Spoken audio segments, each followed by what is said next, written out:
let me ask you this. I mean, just so that people get a notion of just sort of how astounding it is to get 191 countries to agree to something like this. Even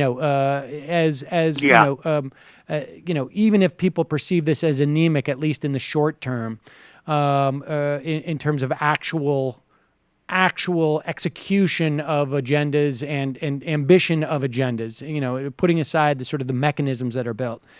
If I'm a country that I don't want to be reclassified, I don't want to be recategorized because it changes my responsibilities and my obligations. It puts more of an onus on me.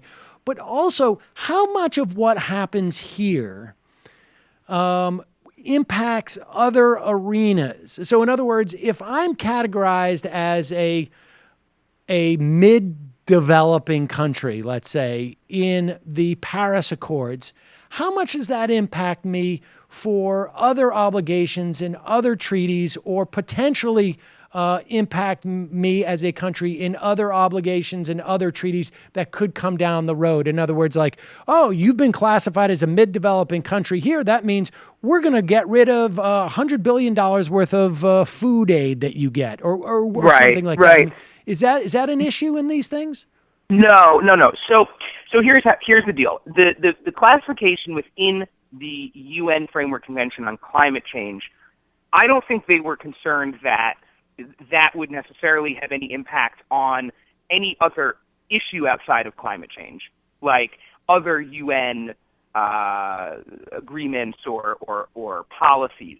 What I think they were concerned about is what it would obligate them to in 5 years from now, right, and 10 years from now and so forth under this particular framework. In other words, they just don't want to be reclassified as richer developing nations or now developed or whatever for but just within this particular issue of climate change.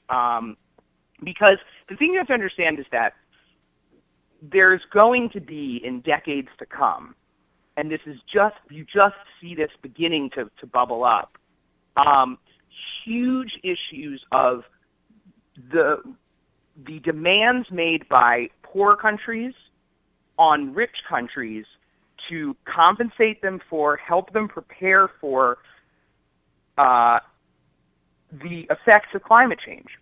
Because rich countries have used up all the carbon budget.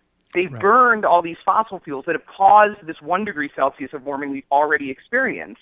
They've gotten rich doing so. And now the developing countries can't do that, or else they'll be screwing themselves over, because they'll be flooding themselves out of their homes in Bangladesh and in Fiji and all over these tropical regions that are generally more climate vulnerable than the U.S. and Japan and Europe. So they want money from us, as well they should, right? And they're going to be, they might ultimately end up in courts, that they're going to file suits against fossil fuel companies or against rich countries saying, you owe us for the damage that's being caused. Right now, it's not getting to that point. They're just trying to work into these agreements money for building renewable energy economies in developing countries, money for climate adaptation, meaning build seawalls and all that kind of stuff.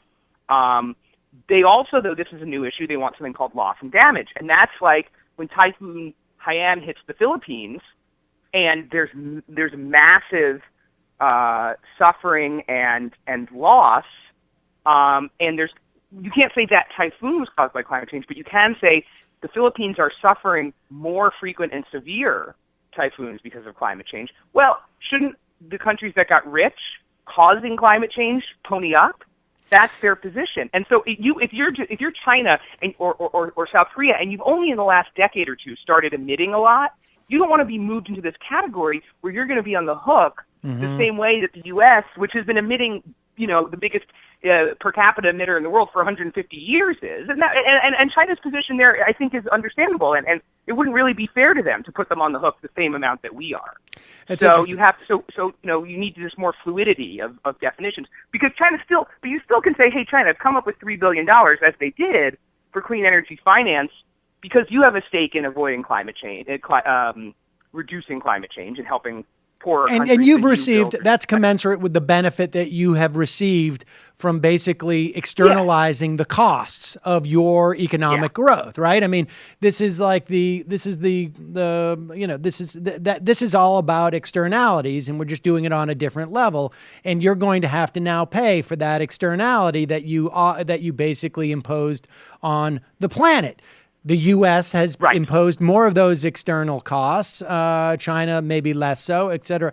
Okay, I get that. Now let me ask you this: what are the mechanisms to get that money? Like, it seems to me there are three different ways you do it. One is hey, this is only fair, and we're just appealing to your better angels. Indonesia to China to America, let's say, or B.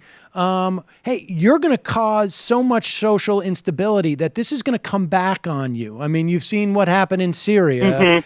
You've seen what if we have a massive drought in Northern Africa. I'm pulling this out of my, out of the air. But if we have a massive drought in Northern Africa, we're going to cause instability that may leak into the Middle East or whatever it is.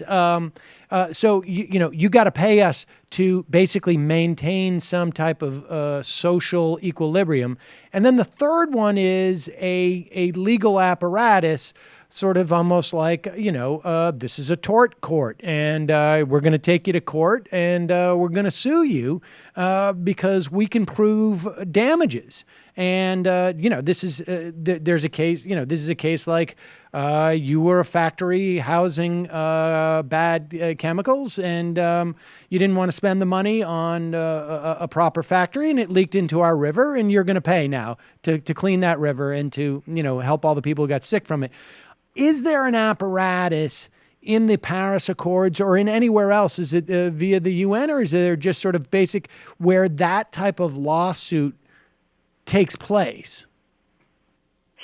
Right. So in the Paris agreements, the developing nations and their sort of civil society, non-governmental organizations like Oxfam, let's say, that work on global poverty issues, simply made the argument to rich countries that they should contribute to climate finance for the first two reasons that you mentioned. Moral obligation, and it's ultimately in their own interest to avoid like massive waves of refugees, and things like that. The third point is just starting to emerge, and there's nothing in the Paris Agreement about it. In fact, loss and damage has never been included before, and the U.S. and EU were completely adamant that they would not sign an agreement that said anything about liability or compensation from rich countries to poor countries for climate change. The loss and damage phrasing that they got in said something like, basically, we're going to set up a working group to figure out how can we minimize or help people in places suffering loss and damage. Does that include coming up with a formula for to compensate, or is it? No. It explicitly said no liability. This doesn't imply any liability. So we're setting up a charity. We're setting up a charity, basically. Yeah, and it tried to sort of leave out as much as possible even the notion of really like handing over money. It's more like we'll set up a like a UN sort of like a little agency or something that does things like lends technical assistance to countries where, like, sort of how do you deal with people getting flooded out of their homes? Right. How do you like physically move the town, and So all of which is fine, but none of which I think is going to 20 years from now, be sufficient. when climate change has gotten worse, keep these people satisfied, right? So ultimately, there's going to have to be some redistribution there. And the question is, as you point out, how do the poor countries that have less power make the rich countries do it? And there isn't I'm not an expert on sort of international tort law kind of questions, and I don't know what international courts you could bring a tort in, like saying like it's basically the same as if you dumped the chemicals from your factory in my backyard, but that is of course what it's like. What they can do though is bring suits in their own countries. So for example, in the Philippines right now, there's a case that's just begun against all the largest fossil fuel companies that have any operations in the Philippines, thus making them subject to lawsuits in the Philippines, and they're being sued for climate change. Now, the question, of course, will be if the courts in the Philippines say, you know what, this is a good point. We've got all these poor people in these low-lying regions getting screwed over by climate change, and ExxonMobil ought to reimburse them. Well, what is ExxonMobil going to do? Are they going to hand over the money? No, right? I mean, I don't know what they'll do, but they're going to fight back. They're not going to just accept those rulings necessarily. So I don't know how. Only time will tell how all of this ends up getting sorted out. Lastly, let me just, that's fascinating because, obviously you're building some type of, I don't know if it's case law per se, but you're building, because one country does it, certainly it is not uncommon for, particularly Supreme Courts of one country to sort of cite what is happening in other countries in terms of particularly these sort of broad concepts of liability. Let me just ask you in closing, because, as I've been reading about this stuff and talking to people about it, the interesting thing here is that there's this amazing paradox where those countries that have contributed least to the problem that we have tend to be those countries that are most sensitive to the problems that have been created. And the inverse of that is a country like the United States, which has created the problem in many respects. I'm not saying this was our plan. I don't want any of our right-winger friends to get upset. I'm not in any way denying our exceptionalism, but that the same mechanism by which we created this problem and all of the benefits that accrued as we created this problem are the same things that are impediments to our recognizing the problem. So, in other words, we have hurricane, or the superstorm Sandy is not necessarily a function of climate change. It could be, it may not be, but what is clearly a function of climate change is the extra foot of water in New York Harbor that ends up flooding large parts of New York City. But 4 weeks later, it's not really, it's certainly not the country's problem, and it's barely the city's problem. There are individual parts of the city, but the city's functioning normally at that point because we have the money and the resources to sort of absorb these problems. But if this happens in in a low-lying island in the Philippines, then this, destroys the lives of tens upon thousands of people for years to come. And so there's this sort of paradox, isn't there, that is one of the largest impediments to actual, real, sort of aggressive action.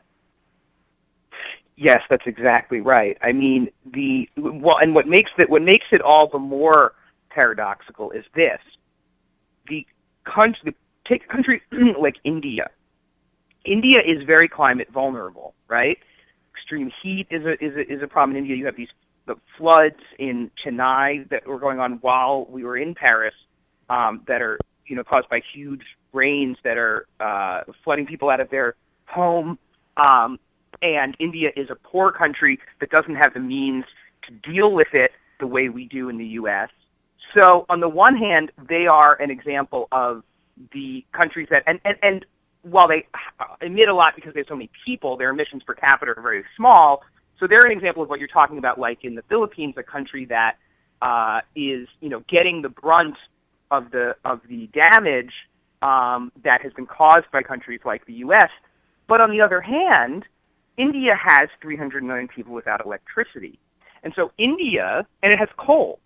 So India is not only in the position of getting the brunt of damage caused by countries like the U.S., it also has a stronger incentive than the U.S.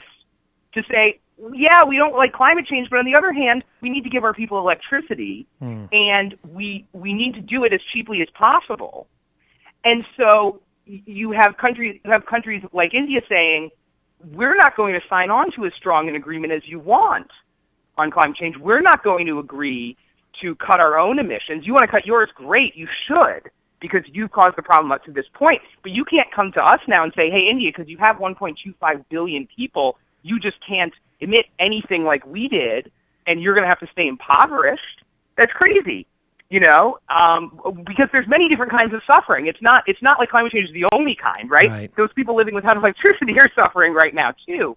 So what the They're basically in a pick your poison type of situation, right? It's either we can have large catastrophes that we deal with, or we can just have a slow burn of disease and poverty. Grinding poverty, yeah. Yeah, but so here's the thing. We can buy our way out of this problem if we just were generous enough.